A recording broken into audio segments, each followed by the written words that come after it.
राष्ट्र के समुन्नत उत्कर्ष में अपनी प्रत्येक श्वास का हवन करने वाले परम प्रिय राष्ट्र प्रेमियों, इस ऑडियो के माध्यम से आज मैं कुछ राष्ट्र विरोधी तत्व सर्वदा राष्ट्र का पराभव ही चाहते हैं जैसे विषय की तरफ आप लोगों का ध्यान आकृष्ट कराना चाहता हूं, जो बहुत ही हृदय विदारक है।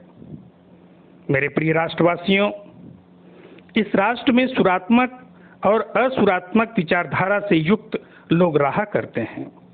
सुरात्मक विचारधारा के लोग अपना जीवन राष्ट्र के निर्माण में और असुरात्मक विचारधारा के लोग अपना जीवन राष्ट्र के विनाश में अर्पित करते हैं।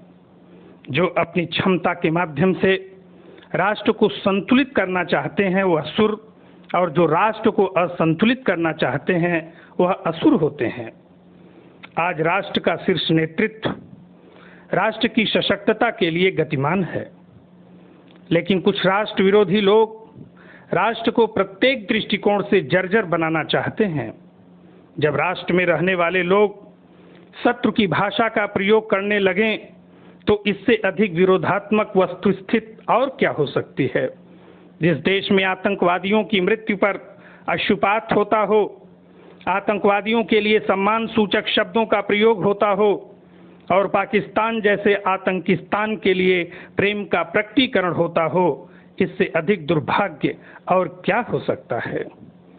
जो जम्मू और कश्मीर एक दीर्घ काल तक धारा 370 और 35 के माध्यम से विशेषाधिकार को प्राप्त था, जहां आतंकवादी गतिविधियां घटित हुआ करती थीं, भारतीयों का व्यापक रूप से दमन होता था, कश्मीरी पंडितों को विस्थापित करके भटकने के लिए बाध्य कर दिया गया हो, आतंकवादियों को समाप्त करने के लिए जब हमारे सैनिक उनसे संघर्ष किया करते थे तो पत्थरबाजों द्वारा भारत माता के सुपुत्रों पर पत्थर से प्रहार किया जाता था और कोई अन्य प्रांतवासी वहां रहने के लिए अधिकृत नहीं था।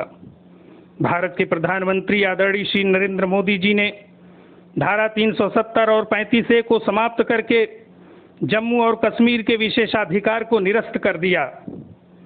वहां व्याप्त पापाचार भ्रष्टाचार को समाप्त करने के लिए केंद्र सरकार द्वारा हर संभव प्रयास किया जा रहा है। राष्ट्र विरोधी तत्व आज तक धारा 370 के समापन का विरोध करते हुए आर्तनाद कर रहे हैं। ये राष्ट्र विरोधी तत्व अपनी स्वार्थपरक राजनीति को जीवंत करने के लिए ऐसा कर रहे हैं। अभिगत सप्ताह देश के किसी तथाकथित राजनीतिज्ञ ने राष्ट्र के प्रति अपनी कुत्सित मानसिकता का परिचय देते हुए पाकिस्तान के पत्रकार से कहा, यदि केंद्र में मेरी सरकार आती है तो जम्मू कश्मीर में धारा 370 पुनः प्रतिष्ठापित कर दी जाएगी। इस कथन से राष्ट्र के प्रति किस विचारधारा का प्रस्फुटन हो रहा है। जिस धारा के दंश को यह राष्ट्र एक लंबे काल से झेलता रहा, पुनः राष्ट्र को उसी पीड़ा में धकेलने की मंशा क्या राष्ट्र विरोधी नहीं है। धारा के अस्तित्व के कारण जम्मू कश्मीर में भारतीयों के साथ हो रहे अत्याचार को पुनर्जीवित करने की दुर्भावना क्या राष्ट्र विरोधी नहीं है। देश की समस्या का समाधान करने के लिए पाकिस्तान के साथ वार्ता के लिए प्रेरित करना क्या पाकिस्तान के प्रति प्रेमोपहार नहीं है।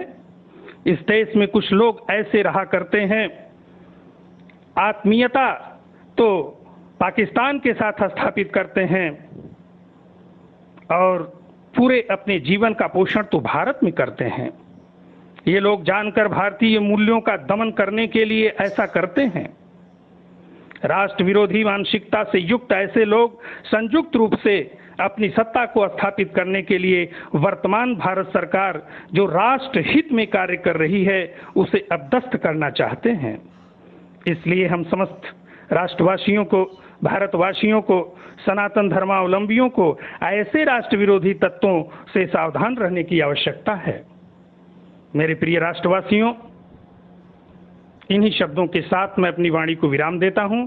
जय हिंद, जय भारत।